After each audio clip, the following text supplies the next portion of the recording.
আলাইকুম এভরিওয়ান। আশা করি আপনারা সবাই ভালো আছেন। তো আশা করি আমার কথাগুলো আপনারা খুবই গুরুত্ব সহকারে শুনবেন এবং সেটা করার চেষ্টা করবেন। ঠিক আছে, আমার ক্যাপশন অনুযায়ী অবশ্যই বুঝে গেছেন আমি ভিডিওতে কী টপিক নিয়ে আলোচনা করব। সো আপনারা এমন না যে আমি আপনাদেরকে গাইডলাইন্স বলবো আর আপনারা ওইটা শুনেই আপনারা পাস করে ফেলবেন অথবা ভালো একটা পরীক্ষায় মার্ক তুলবেন, এমন কিছুই না।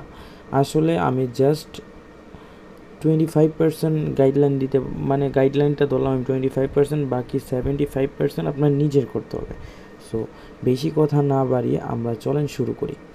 আগামীতে যারা জেএলপিটি এক্সাম দিবেন, আশা করি সময় বেশি নেই হাতে, আশা করি আপনারা মোটামুটি কিছু একটা তো পারেন, যে কিন্তু পরীক্ষা নিয়ে টেনশনে আছেন যে এমন পারি না, ওইটা পারি না, ভোকাবুলারি ভুলে যাই, লিসেনিংয়ে অনেক দুর্বল, গ্রামার বুঝতেছি না, কাঞ্জি পাঠটা অনেক হার্ড লাগে, তাদেরকে কিছু শর্ট ট্রিক্স দিব যেটা আপনারা অল্প কিছু সময়ের মাধ্যমেই আপনারা শেষ করে ফেলতে পারবেন ইনশাল্লাহ। তো চলেন শুরু করি। ফার্স্ট অফ অল, আপনাদের লক্ষ্য কী? আপনাদের লক্ষ্য N5 অথবা N4টা কি পাস করা অথবা ভালো একটা স্কোর তোলা। সেটার জন্য আপনাদের করতে হবে, আপনাদের যতদিন সময় আছে, ধরুন আমি 30 দিনই দিলাম, আপনাদের কাছে সময় বেশিও থাকতে পারে বা এর কমও থাকতে পারে, কিন্তু 30 দিনে আমি একটা গাইডলাইন্স আপনাকে দিব। ধরেন আপনারা প্রতিদিন 3 ঘন্টা একদম প্রপার ওয়েতে মনোযোগ সহকারে আপনারা পড়বেন, 3 ঘন্টা মনোযোগ সহকারে পড়বেন। এর মধ্যে 2 ঘন্টা অথবা 1 ঘন্টা 50 মিনিট আপনারা ভোকাবুলারিতে পড়বেন, আর 40 মিনিট অথবা 30 মিনিট গ্রামার, 20 মিনিট কাঞ্জি, আর লিসেনিং, এটা একটু পরে। সব ভোকাবুলারি শেষ না করার পরে আর যদি গ্রামার আপনি শেষ না করতে পারেন তাহলে আপনি লিসেনিং পার্ট বুঝবেন না। তো এখন আসি আমরা ফার্স্ট অফ অল ভোকাবুলারি নিয়ে।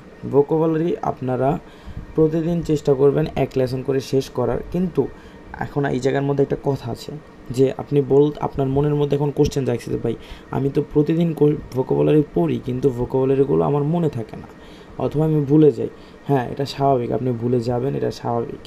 আপনার করতে হবে কি, আপনি প্রতিদিন ভোকাবুলারি পড়বেন এবং ভুলে যাবেন, এটা স্বাভাবিক, এটা সবাই আমরাও ভুলে যাই। তো আপনার কী করতে হবে, আপনি যখন ভোকাবুলারি ধরেন আজকে আপনি লেসন 15 ভোকাবুলারিগুলো শেষ করার পর আপনার কাজ কি, মানে ওই জায়গায় স্টপ।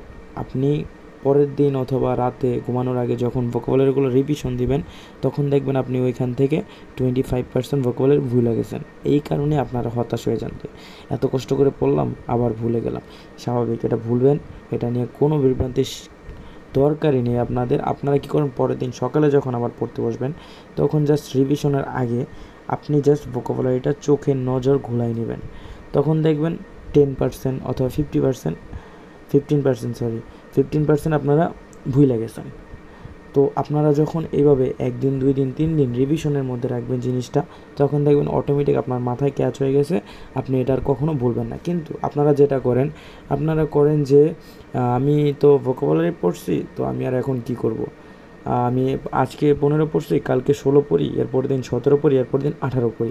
এইভাবে আপনি শেষ করেছেন ঠিকই, কিন্তু আপনি প্রিভিয়াস যে পড়াগুলো ছিল সেগুলো রিভিশন রাখেননি, যার ফলে আপনার এখানে ল্যাগিংস আসে, এই কারণে আপনি মনে রাখতে পারেন না। আর গ্রামার N5 যদি আপনি টাইনা মানে কোনো রকম পাস করতে চান, তাহলে আমি আশা করি আপনার 14 থেকে 19 লেসন পর্যন্ত একদম প্রপার ওয়েতে 100% শেষ করতে হবে। আর ভোকাবুলারি 1 থেকে 25 নাম্বার লেসন 100% ভোকাবুলারি শেষ করতে হবে। গ্রামার আপনি 1 থেকে 19 পর্যন্ত পড়লেই শেষ, কিন্তু 14 থেকে 19টা বেশি ইম্পর্টেন্ট, ওখান থেকে বেশি কোশ্চেন আসে। এখন আসি আমাদের হাতে যেহেতু সময় মাত্র 1 মাস, সো আমরা এই 1 মাসের মধ্যে কী করতে পারি। এই 1 মাসের মধ্যে আমাদের কাঞ্জিও শেষ করতে হবে। N5 খুবই সীমিত কয়েকটা কাঞ্জি আর কি, 110টা মাত্র। এগুলো শেষ করতে সর্বোচ্চ 7 দিন লাগবে যদি আপনি প্রপার ওয়েতে পড়েন। আর যদি 30 দিনই পড়েন তাহলে বললাম না আমি, সর্বোচ্চ 20 মিনিট সময় দিলে এনাফ, 15-20 মিনিট সময় দিলে এনাফ। প্রতিদিন 5টা করে পড়লেন, 5টা করে পড়লে কিন্তু 1 মাসে 150টা কাঞ্জি হয়, যেটা আপনার ফুল কোর্সে মাত্র 110টা কাঞ্জি। তো এখন আসি, কাঞ্জি গেল, ভোকাবুলারি আপনার 100% শেষ করতে হবে। গ্রামার 1 থেকে 19 পর্যন্ত শেষ করবেন, পার্টিকেলের ব্যবহার কয়েকটা আছে এগুলো শেষ করবেন। আর গ্রামার 14 থেকে 19 যে 4টা ভার্ব আছে, 4টা যে ফর্ম আছে ভার্বের, সেগুলো শেষ করতে হবে। তারপর আসি আমাদের লিসেনিং, যেটা আমাদের সবারই মোটামুটি দুর্বল পয়েন্ট, কিন্তু এটা হচ্ছে যারা জাপানিজ ল্যাঙ্গুয়েজ বুঝে মন দিয়ে পড়ে তাদের কাছে সবচেয়ে ইজি পার্ট হচ্ছে লিসেনিং। লিসেনিংয়ে মার্ক তোলা একদমই ইজি।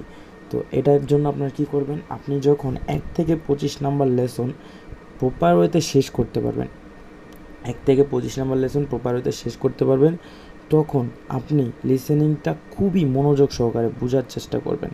আপনি দেখবেন কি একটা সেন্টেন্স বললো, এই সেন্টেন্সে আপনি 2-3টা ভোকাবুলারি আপনি পারেন, কিন্তু আপনি বুঝতেছেন না। কিন্তু কোশ্চেন লিসেনিং এতটাও কঠিন হয় না যে আপনি একবারই বুঝবেন না, আপনি অবশ্যই সেখানে ক্যাচ করতে পারবেন যে সেখানে কি বুঝাইতে চাইতেছে। অবশ্যই আপনি পিকচার থাকবে আপনার সামনে, আপনি পিকচার দেখেও কিছুটা মানে বুঝতে পারবেন যে এই কনভারসেশনের মধ্যে কি টপিক নিয়ে কথা বলছে আর ওখানে কি বলতে চাচ্ছে। এইটা গেল একটা কারণ। তো এইভাবে যদি আপনারা মনোযোগ সহকারে লিসেনিং শোনেন, রেগুলার একটু একটু প্র্যাকটিস করেন, ইনশাআল্লাহ আপনারা পারবেন। আর যে কোনো প্রয়োজনে আপনারা আমার ইউটিউব চ্যানেলে মেসেজ দিতে পারেন অথবা আমার জিমেইলে মেল করতে পারেন, তাহলে আমি আপনাদের সাথে যথাযথ ইনফরমেশন দেওয়ার চেষ্টা করব, যাতে আপনারা ভালো একটা মার্ক তুলতে পারেন পরীক্ষাতে।